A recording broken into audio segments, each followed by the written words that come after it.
Welcome to Talk to Me. I'm your host, Brenda Warren, the Soulutionist. Today, my guest, Cathy Norris, is an emotional well-being consultant, trainer, and speaker who helps company and business leaders build their own and their employees' emotional resilience so they can weather any storm. After working over 20 years with leaders across four continents from AT&T to Walmart as a systems consultant and learning and development corporate trainer, Cathy went from being stressed out and clinically depressed global manager to becoming a CEO and founder of Sensational Leadership, where she now helps clients increase their morale, productivity, and adaptability to change with her 5 steps of emotion or 5 steps to emotional resilience. Her top service includes a 5 steps to emotional resilience training program and resilience connection groups, which enable participants to identify and express their emotions in a safe environment. Cathy holds a master's degree in education and is also a certified emotional intelligence trainer and a conversational intelligence coach. Cathy, welcome to the show. Such a pleasure to be here with you, Brenda. Thank you for inviting me. You know, I was so excited when we discussed the possibility of you being on this show because, for one thing, just with all the things going on right now, emotional resilience is so important to us as a collective. You know, our nation, our world, the global community is just so stressed right now. And I was hoping to have you speak to how we can, move into a direction of being more peaceful. So, if you don't mind, tell us how you got involved in this particular endeavor. The pandemic, I Mhm. pivoted.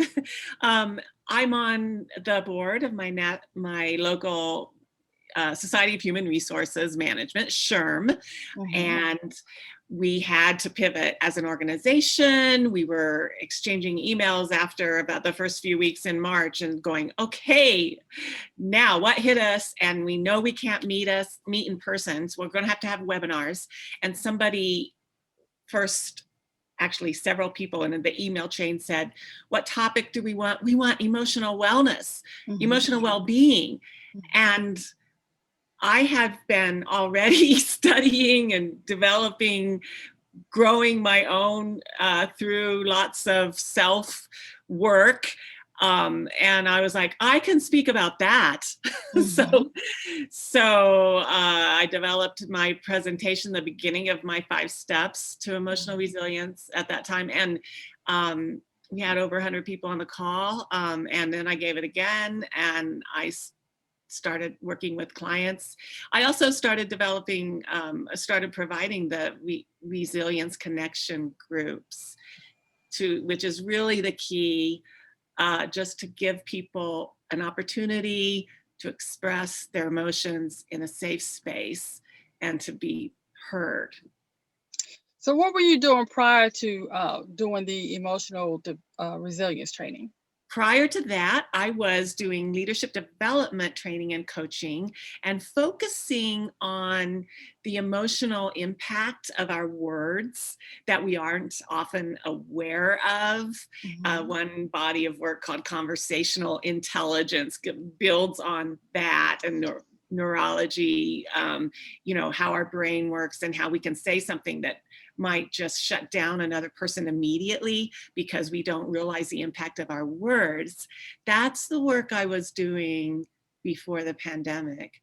So then this was really a natural evolution to move into this genre of Yeah. resilience training, which would Yeah. still help your leadership clients Yes. moving forward. So, Yeah. how has this been received by the people that you worked with in this area? Well, one of my clients, after sharing this training with his team, he got a client back that they were on the verge of losing because their team was dealing with their emotions, and even the client was dealing with their emotions. It's a Mhm. staffing company where they would book employees to show up at the client, but the employees wouldn't show up. I mean, and the client would be angry. You know, pandemic related reasons people are experiencing sudden uncertainties and getting angry, and you know, naturally when your client gets angry, Yes. you don't know how to respond. You're getting Right. defensive. You know, it's not your fault. So his team was having a hard time dealing with all the emotions and learning the steps to emotional resilience and learning to think about managing their emotions saved that client to the tune of $100,000 a year. Now that's a good thing. So this is well beyond team building. This is all dealing with how we interact and react to the stressful situations that are compounded due to the pandemic. Yes, absolutely. I love the way you put that, beyond team building. Team building is important, and it's more, it goes into each person's managing their own emotions, which is really integral to getting along with the team. Yeah, with the team. Right? So with everything that's going on with we're managing our emotions now. What are some of you have a 5-step program? Can you tell us something about the different steps as much as you're willing to share here today? Absolutely. I'm happy to share the steps on your program. Well, thank you. um, the yeah, and I don't know what I end up talking more about or less about. You can ask Okay, me and that's fine. Tell us about. what is step number one to The emotional step number resilience? one is recognize you have power over your emotions. Even that step, it can be huge. And that's part of my journey, because when I was young, I really thought my emotions control me. Well, I'm mad, so I just have to be mad. You know, Like I said, I think as we grow, even as adults, sometimes we forget that we get to control our emotions, that we get to decide if we're mad. Because I would often say, well, you make me mad, which in fact I have control over how I right. react to whatever it is you do or not. So the first step is recognizing that we control our emotions and not the other way around. Yes, and in the training, we explore some common myths about emotions that people may recognize they have. Then step Okay. 2 is identify your emotions. Okay. Not as easy as it sounds. No, because I just had a conversation with somebody about that too, because one of the things that they kept asking me was, how do I feel? And I kept saying, oh, stress. Well, what do you mean? And they wanted me to specifically say that I was angry, I was sad, or putting a word to it. And sometimes that's hard to put an exact word to what I'm feeling, because we're not used to having the language that helps us address that. So I guess during your training, you give us words to be able to identify individual feelings. I do. I even have a specific chart of emotions, 21 emotions that Okay. range from the lowest to the highest. And as humans, goes back kind of to the myths about emotions. It's normal to feel the whole range of emotions. So you mean there's more than happy and sad? Yeah. Yeah. Okay, I Right. might need to look at that list, because it's either I know. happy or sad, and I think Yeah. sometimes in between there. I think that's as big as my vocabulary gets sometimes. Happy Yeah. and sad. Yeah. And Okay. stress is a real common word people use. It's so Mhm. easy to say that. Everyone says that. Everyone knows that. Stress isn't even an emotion. So, you So know, I've decided that my emotions don't have to control me, and I'm going to identify them using one of the 21 things. And what is going to be my third step? manage your emotions with others. So, Manage my emotions with others. Okay, you got to explain that one to me. yeah, and I need to probably share step 3 and 4 in conjunction with each other. Okay. Step 3 is the most important, or the first priority. Mhm. Manage your emotions with others. Step 4 is manage your emotions for yourself. Okay. But it's best to manage it with others first to keep it from affecting others. Okay. So hopefully once, if you're getting practiced and skilled in identifying your emotions, I mean, it can be hard when you have a lot of time to identify your emotions, but when you're triggered in a split second, even harder. And so if you're able to recognize, oh, okay, I'm feeling angry, I'm suddenly feeling really sad, whatever it is, but manage it with others. You don't have to take it out on them. Be careful. Okay. Be aware of your words and your impact on others. And then step 4, well, back to when you're with someone, there's a trick you can use is to bookmark it. Like, oh, I just got triggered. I need to deal with it, but not right now because I'm with this other person or with this group of people. Okay, that makes But sense. I will manage it for myself later. So step 4 is manage it for yourself to increase your well-being and reduce your stress. And there's a couple parts to, one is the bookmarking, and that night or when you have time to feel it. So don't put it off, don't deny it and forget about it, but to feel through it, because then you can get to the other side of it. That's not easy either. So I teach skills for doing that. And then the other part of that, there's kind of 2 parts to this one. Just everyday things you can do to reduce your stress on a regular basis, because it's always help, like exercise and, things that you can do to lift yourself up. And the step 5 leads into step 5. Once you've done those steps, choose new emotions to deal, especially to deal with uncertainty. And going through those steps first helps you to choose new emotions. And that's what step 5 is, choosing new emotions? Correct. So outside of so if I'm feeling angry and I'm in this process, then I would choose a new emotion that would get me from anger to peaceful?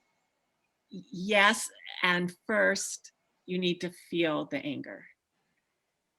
Okay, feel the anger and get So it's a real process that happens if you think about it. Like express, part of step 4, managing your emotions for yourself, is to express it, not to someone else, but for yourself. So get alone, yell, scream, shout, write, journal. Even if you have a very trusted friend who won't give you feedback and just let you vent, maybe that's okay. You gotta let out that emotion. If it's sadness, let yourself cry. Whatever will help you really feel it. And a lot of times people think, I can't. Okay, I've felt it a little bit, because they're not used to allowing themselves to feel it. But you really, and that's sometimes coaching helps with that, because it's a lot of us avoid those emotions. If you really allow yourself to feel the depth of it, it does dissipate and it leaves, and that energy, new energy comes in that then enables you. It might not even be a matter of choosing. You will feel more open. You will feel a higher emotion. So for right now, with the way we're doing, a lot of us are working from home. So we're doing Zoom calls like you and I are doing right now. And say I'm in a Zoom meeting and I find myself getting angry because I feel like I'm not being heard, or someone is being distracting when the person that's presenting is trying to present. These are real scenarios that have happened recently.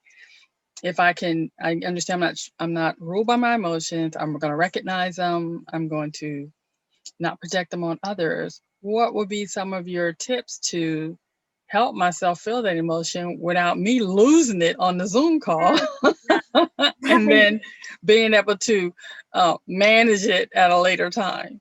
Yes.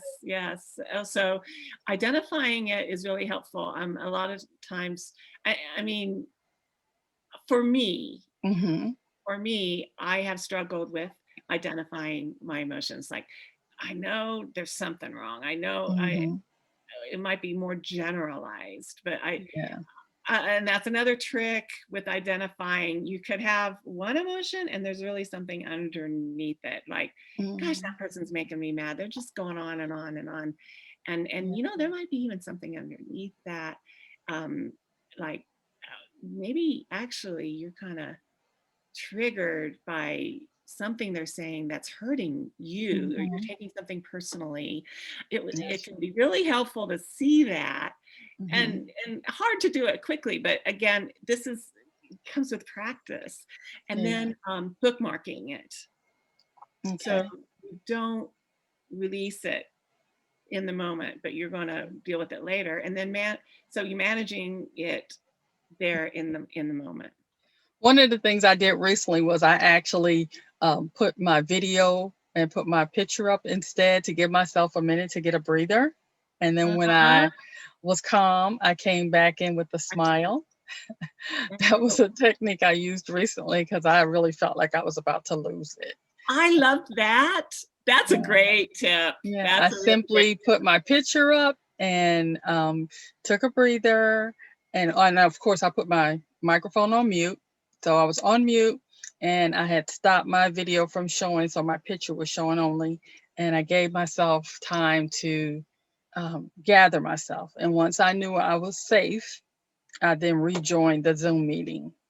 And that what a really cool helped me a lot. an advantage of meeting virtually.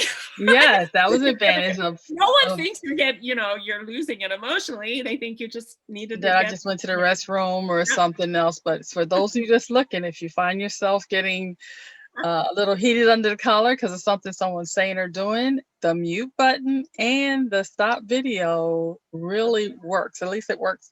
It worked for me recently. And I thought, I like that. And no one was any the wiser because I kept it together before. And then once I was good to go, I came back. Now everybody's going to think, is she mad or is she going to the bathroom? You know your secret. Really? So now who is your ideal client? My ideal client is co- organizations that have pe- people in their organization who are struggling with emotions. Mhm. One of my ideal clients called me a couple days ago Okay. because unfortunately in her organization many employees have had family deaths from COVID, Mhm. Mhm. and of course many of them they're all working from home and are dealing with those dynamics of working from home and having kids there doing schooling. So those are Mhm. two different emotional scenarios, and yet still um, um, the the client who called me is already in one of my groups, Mhm. so she understands. She's benefited from it since May. She's still in one of my groups, so she knows the benefit of being in a group where other people are going through the same thing, Yeah. and that is so supportive. So um, having a group that shares in what you're going to is also important to your emotional resilience. Now, are you also working with children? I am not working with children. I Okay. have had a suggestion to work with teenagers. Okay. I'm um, asking because I want to make sure that if anybody that reaches out to you would know what you work. So you mainly work with adults and with businesses or individuals that are of age, 18 and older. yes, I do. And also even associations, they don't have to be in the same company even. Okay. Maybe um, all executive directors of nonprofits, or Hmm. all leaders of teams, or certain roles. Okay. Now, I recently I was on a clubhouse call and I had a lady that mentioned about how she had a serious illness, and because we're now in COVID, we're working from home. The job wasn't very supportive of her illness, even though she's working from home.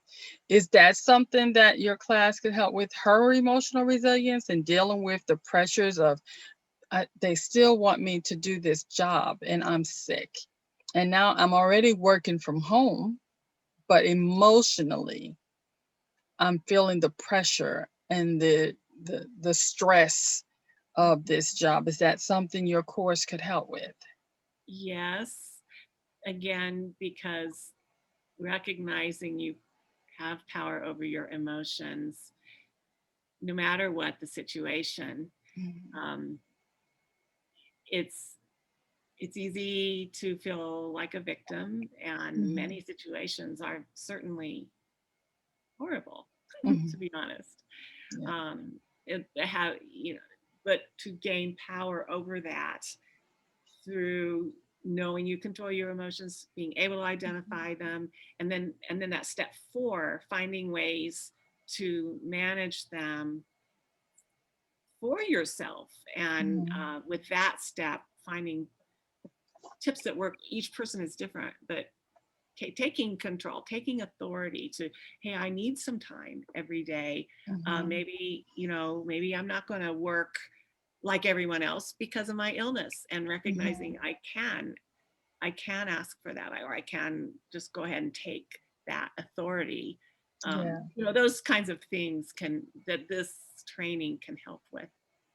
And this is, you would think that emotional resilience and conversational intelligence and those type subjects would be something that would be fairly easy to talk about. But even as we're talking now, I find myself feeling the sadness of the events around us, Yes. and wondering, how do we globally, collectively, as a community, help each other through this time. I mean, I don't know, have you noticed, even news anchors are breaking down on air now, from the pressure. So I know what you are teaching is so needed for Yeah. our community, and for us.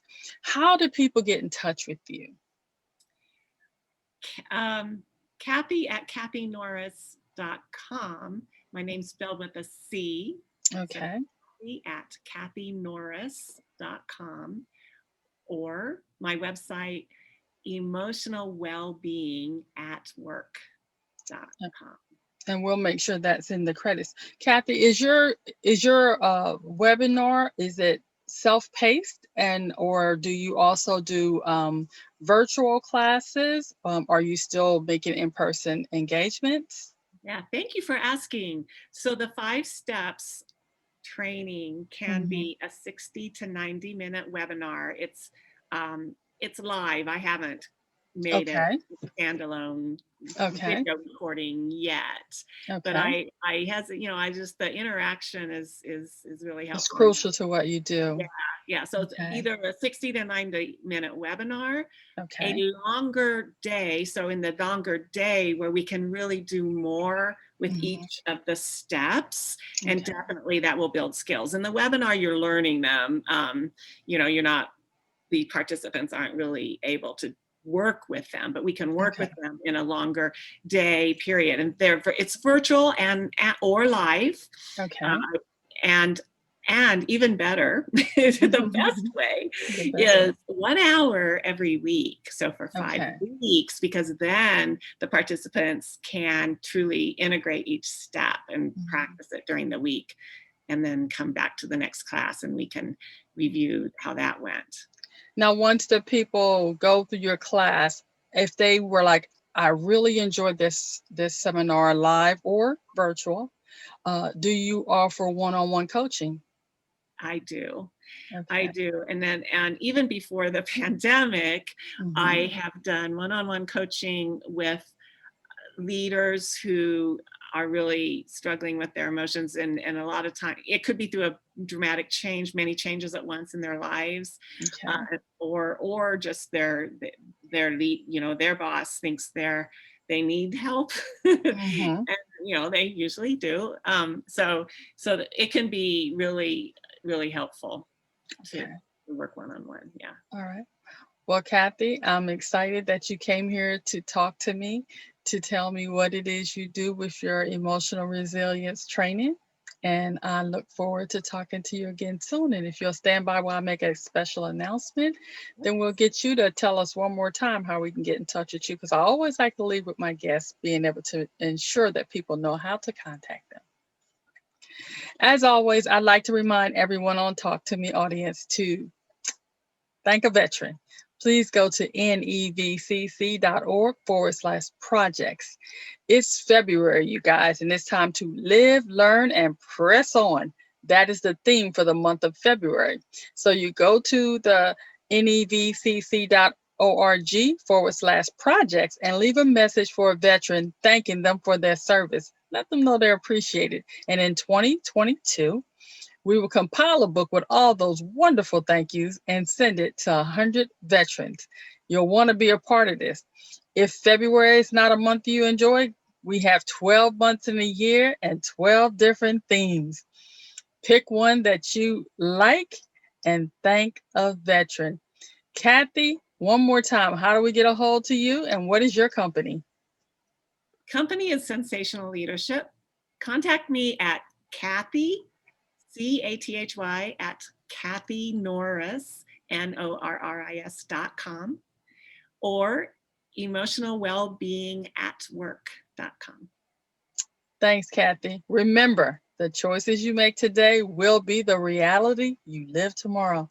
Choose choose wisely, and thank a veteran. Work on your emotional resilience and check out Cathy's website. Be blessed, everybody. Have a great day.